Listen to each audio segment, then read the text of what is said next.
Karibu tena mtazamaji na shukrani sana kwa kuendelea kuwa nasi. Mmoja anasema, je, kula pilipili kwa mama mjamzito au kitu chochote chungu kinaweza kusababisha madhara yoyote kwa mtoto? Huyu ni John Baraza kutoka Kawangware. Inawezekana? Pilipili kwa kusema kweli haisababishi. Lakini vile tulisema, mama kutumia pombe, kuvuta sigara yaweza kusababisha. Unajua nikiwa mchanga pia tulikuwa tukielezwa kwamba ukitaka mtoto wako awe na birthmark unatumia pilipili wakati wa ujauzito. Pilipili haisababishi. Mwingine anasema ni Cosmas Kiptanui kutoka Siwo, Nandi County. Salimia hawa wageni. Swali la kwanza, inawezekanaje kubadilisha huo mdomo na ni kitu ambacho mtu amezaliwa nacho? Swali la pili, watumia nini mpaka ikuje iwe sawa? Anasema anawatakia usiku mwema. Nadhani hapo utakuwa ukitujibia hilo swala baadaye kidogo. Mwingine anasema mwanya ni maumbile ya Mungu, pia napenda sana. Huyu ni Alex akiwa Moy's Bridge, Msafiri Hotel. Anasema yuko locked kabisa. Shukrani sana. Mwingine Zubeda, hamjamboni pale studioni? Hatujambo. Mimi nimekaa kitako nafuatilia mahojiano ili nipate kujua huo ulemavu unasababishwa na nini. Ni Agustin, afisa wa GSU na pia mshauri wa vijana masuala ya uhalifu, nikiwa hapa Nairobi Mbotela. Shukrani sana.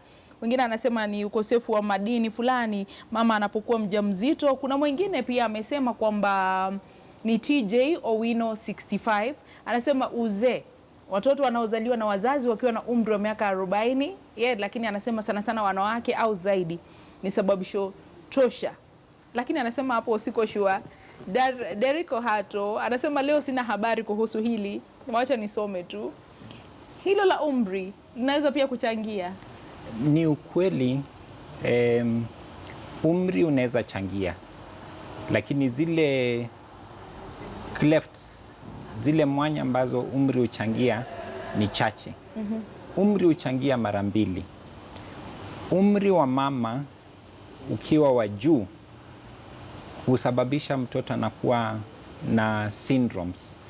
Moja hizo ni Downs. Nafikiria umejua Downs syndrome. Down syndrome. Na sana sana watoto wale wana Downs huwa na cleft palate. Alafu umri wa baba unaweza sababisha pia. Na umri wa baba husababisha kuna hiyo mwanya saa zingine inakuja na kichwa mtoto, ikiwa kichwa imefura na imeenda ina fulani, na tena hizi vidole vimeshikana.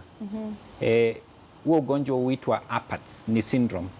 Na Apats hutokana na umri wa baba ikiwa ya juu. Kwa hivyo umri mwafaka ni gani?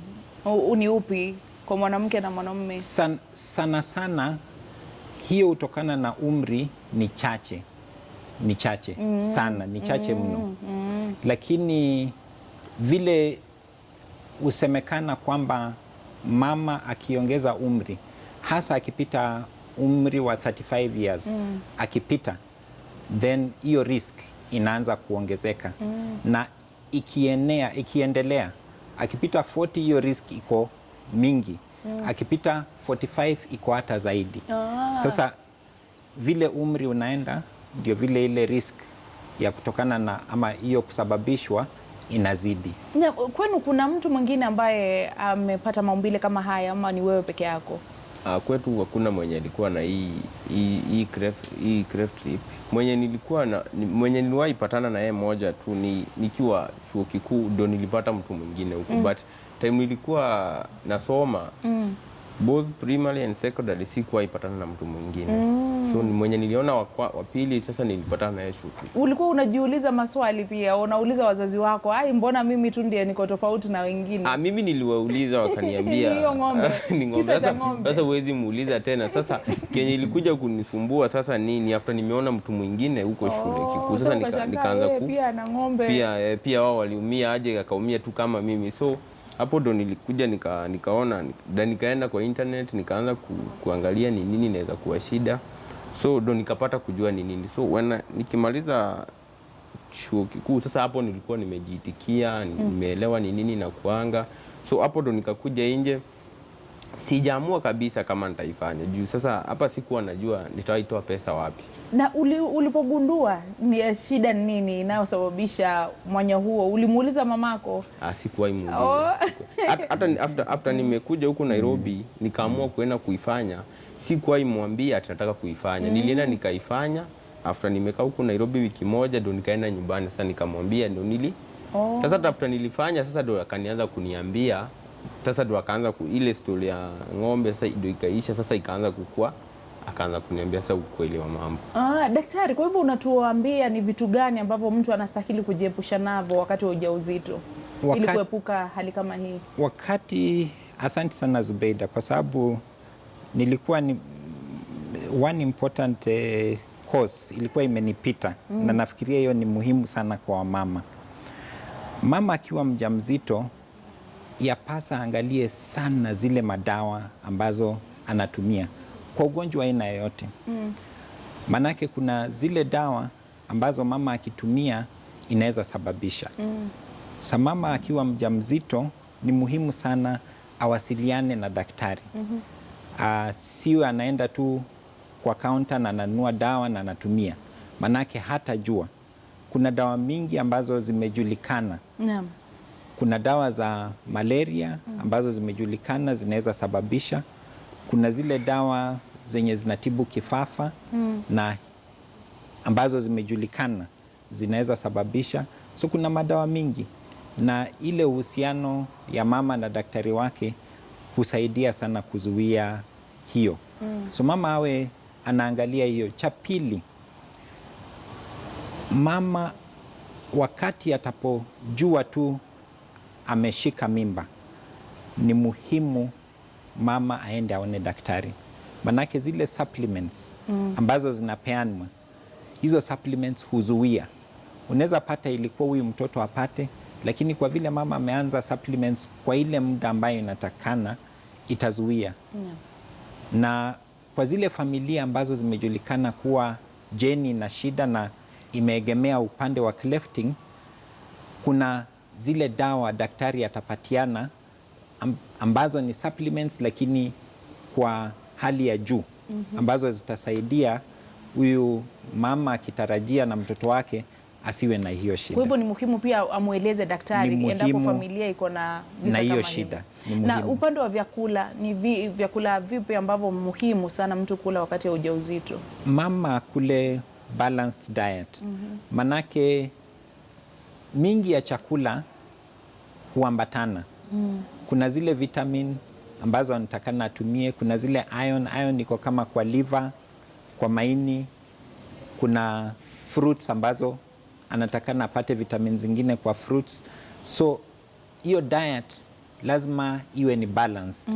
Na utapata kwa ile clinic yenye mama huenda, hiyo ufunzwa.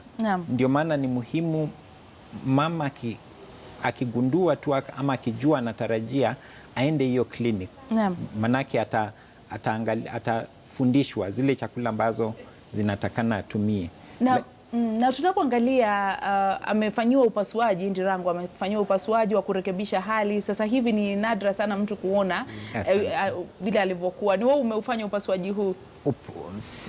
Kwake si mimi, lakini si ufanya upasuaji kama yake. Bila malipo?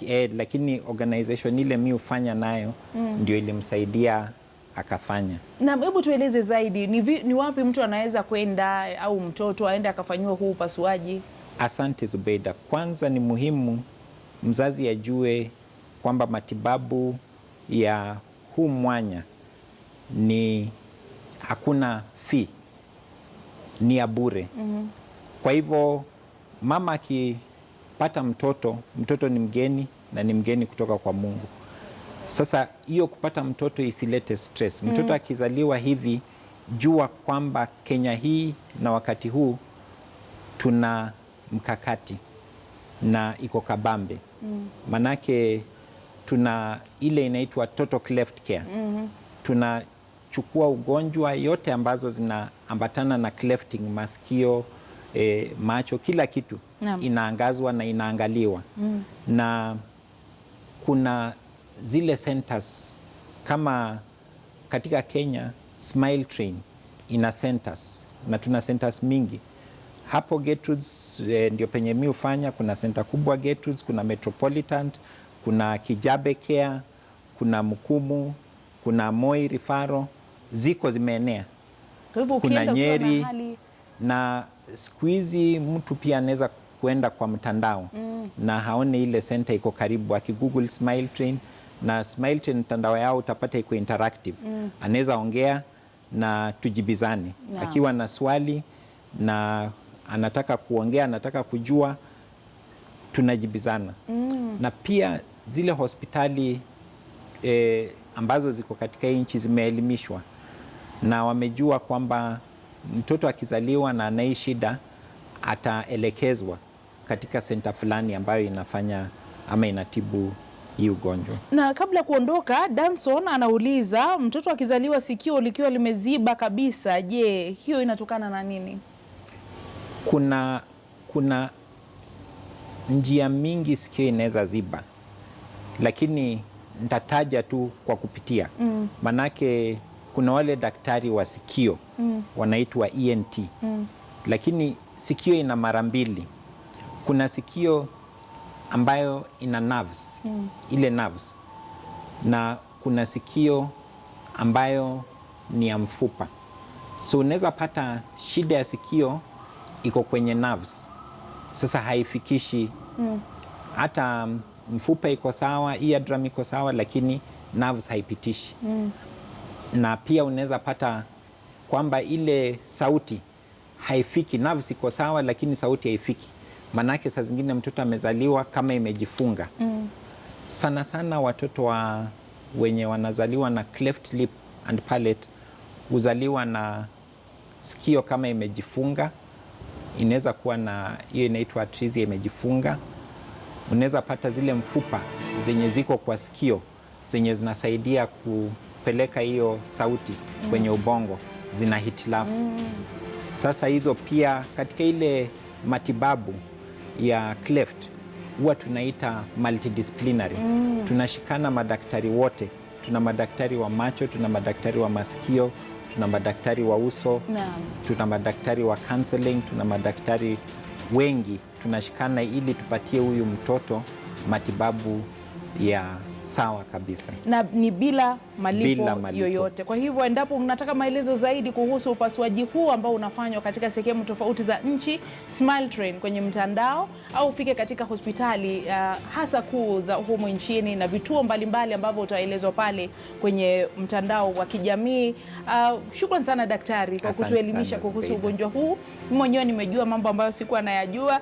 Francis, kisa chako angalau bidii yako ya kutaka kujua zaidi kuhusu kisa chako imekufanya pia ukajifunza mengi, sio? Tumekuwa naye Francis Ndirango na daktari Tom Osundwa ambaye ni daktari wa upasuaji katika hospitali ya Gertrudes na pia mhadhiri katika chuo cha Nairobi University. Shukran sana. Mtazamaji, sina la ziada, nampisha mwenzangu Frida Mwaka kwa taarifa za KTN leo. Kunradhi, nimekuwa kwa Zubeida Kome, mfasiri kwa lugha ya ishara amekuwa ni Sandra Rose. Usiku mwema.